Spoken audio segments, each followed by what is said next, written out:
he died. Some amount of time before that, he was born, of course. He had a father and a mother and a brother. All of them were from Bethlehem in Judah. They left together during a famine. They went to Moab. His father died. He and his brother found wives in Moab. Then he and his brother died. That's the whole story. Everything we know about him. His name occurs 3 times. Once to place him in his family for us, again to tell us he died, finally much later as another man lays claim to his property. All 3 times he's together with his brother Mahlon. In between his name and his death, he's just one of the they that left Judah, came to Moab, married Moabite women, lived for about 10 years. Between his death and his property, he's nothing. Nothing that we know about him is about him as an individual, except that he had his very own name. Other than that, he tagged along, even in dying, even in losing everything that might have been his. It half occurs to me to be sad about that his name is his only claim to individuality of everything we know about him. Not his life, not his marriage, not his death. Only his name does he get to have and do alone. It half occurs to me to be sad that he has no other form of autonomy that we know of. Maybe it's my rugged American individuality that's saddened by his seeming lack of individuality. Maybe it's my retiring, internalized introversion that's saddened by his seemingly never being alone in anything. Maybe it's just my selfishness projecting itself. We all die alone. That's what they say.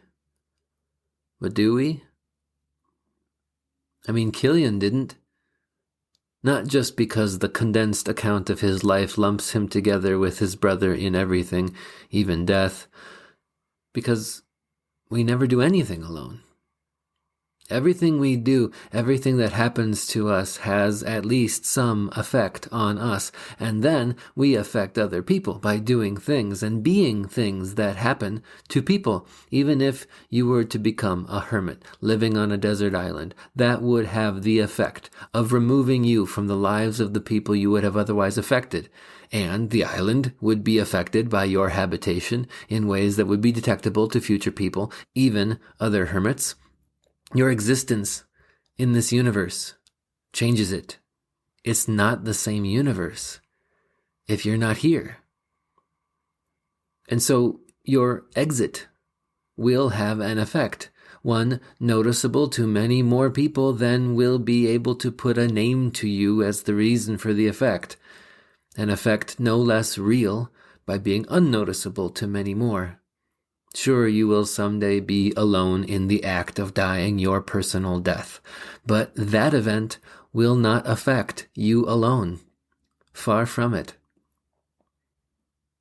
What I'm saying is that it'll matter. Maybe only in the tiniest of ways someone someday will find a skeleton on a desert island, but that's still something. It sure will matter to that someone, if only for a moment.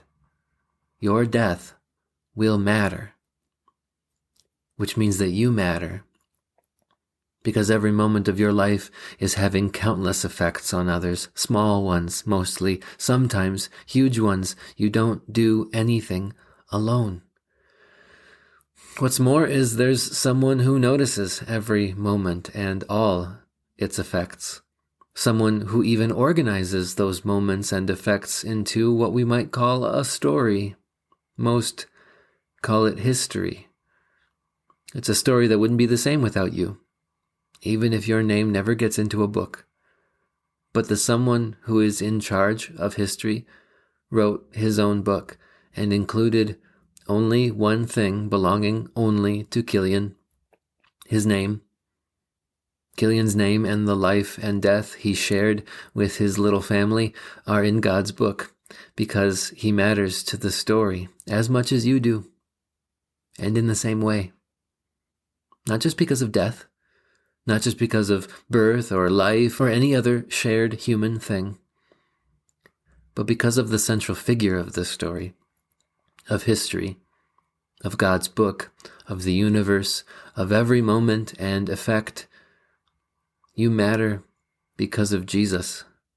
The point of the story, the pinnacle of history, the purpose of the universe and of your place of moments and effects in it.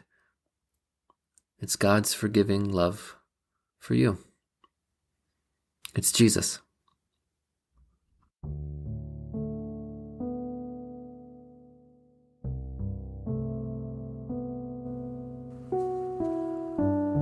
You and I are dust and breath, loved by God, bought by Jesus. This podcast is written and produced by me, Ethan Cherney, a pastor at Bethel Lutheran Church in Menasha, Wisconsin, member of the Wisconsin Evangelical Lutheran Synod.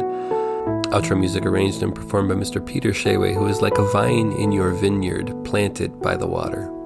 Keep in touch. Reach out to us on Twitter or Facebook at Dust and Breath Pod, or send an email to dustandbreathpod@gmail.com. Or you could write us a review, recommend a episode to somebody else. That's the only way other people find out about the show.